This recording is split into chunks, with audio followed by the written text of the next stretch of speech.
Next you have determination of total pressure and center of pressure for different plane surfaces. So here we have four different surfaces. So one is a horizontal plane surface, vertical plane surface, inclined and curved plane surface. So first we'll see the determination of first one. So that is determination of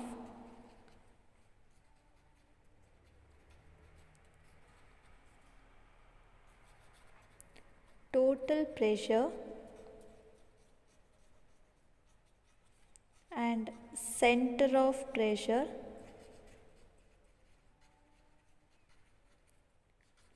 for horizontal plane surface.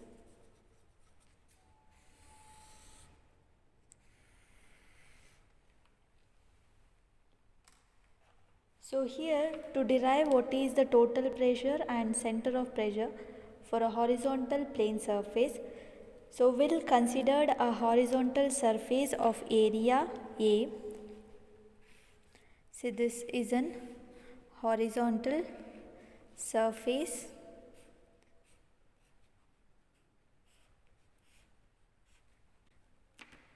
what we are considering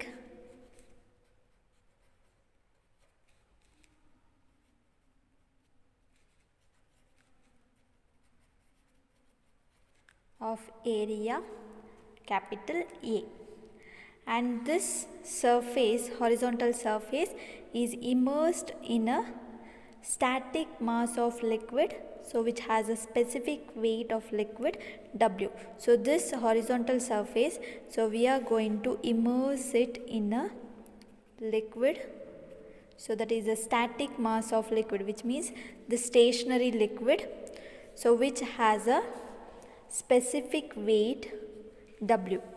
So first thing is, so we have considered horizontal surface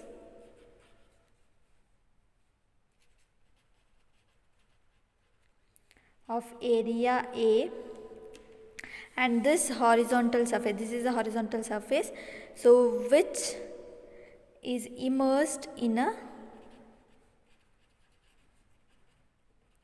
static mass of liquid, so which has a specific weight W. So we have considered a horizontal surface of area A, and we have immersed that horizontal surface in a liquid, so which has a specific weight W. So this top surface is the free surface of the liquid. So and here, so the depth of the liquid, so the depth of the liquid for which the horizontal surface has been immersed, so the depth is small h.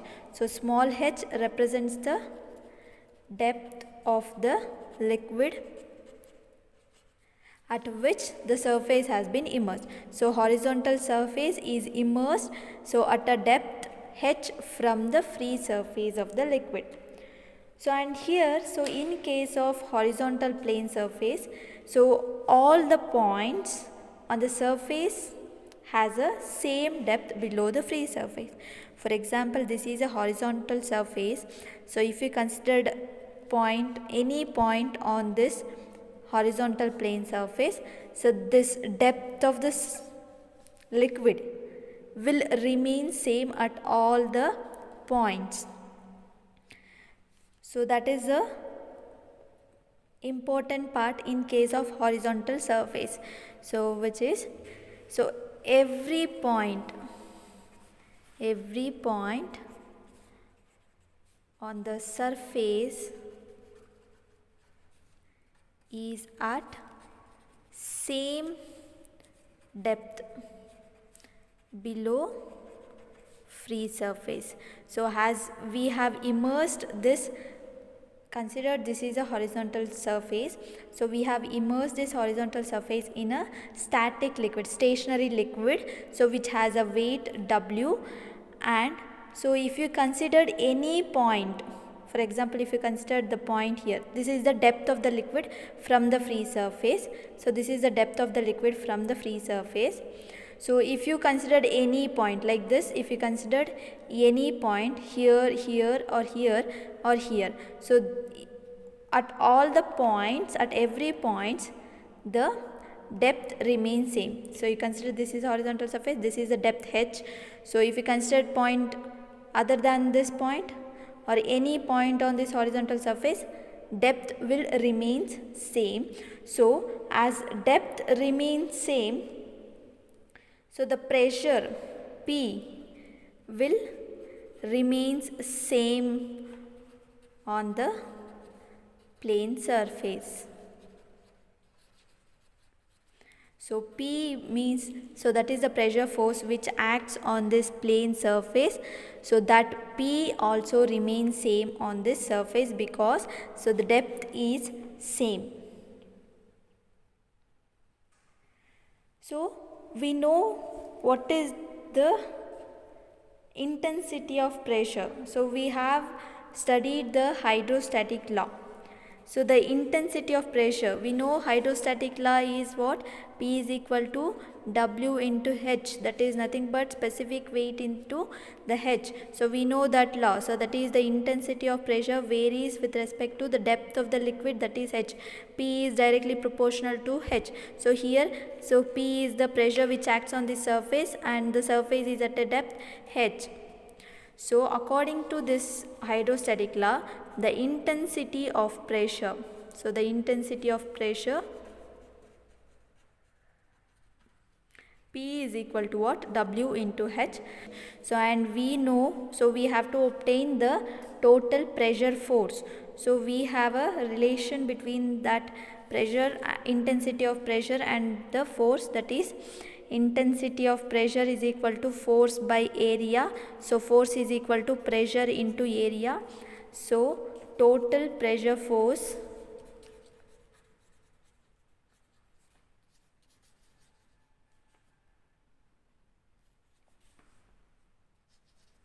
which acts on this horizontal surface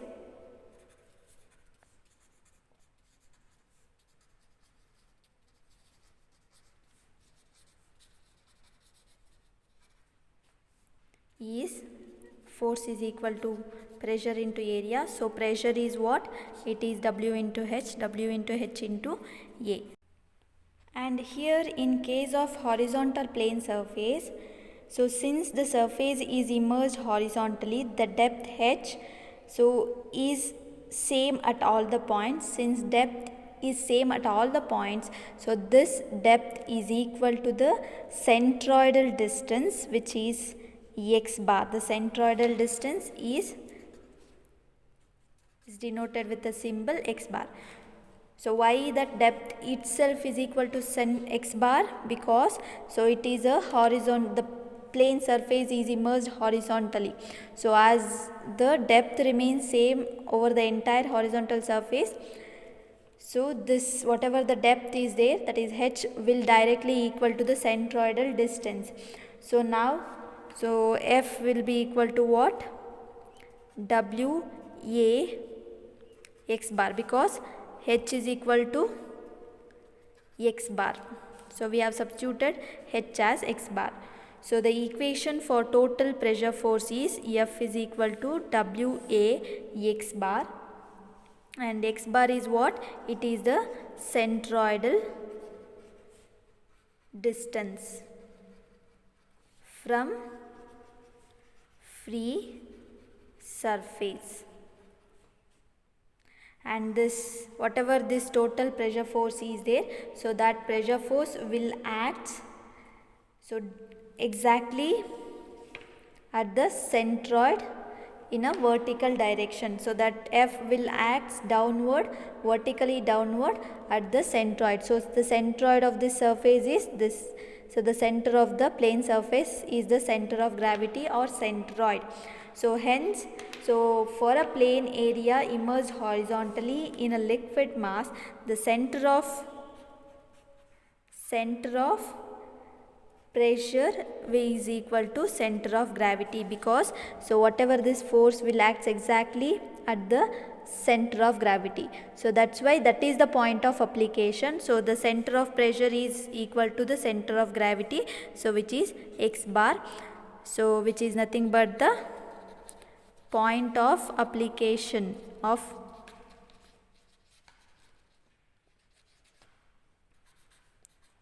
force F. So this is the equation for total pressure force and the center of pressure for a horizontal plane surface. So in the next class we will derive what is the total pressure force and center of pressure for a vertical plane surface.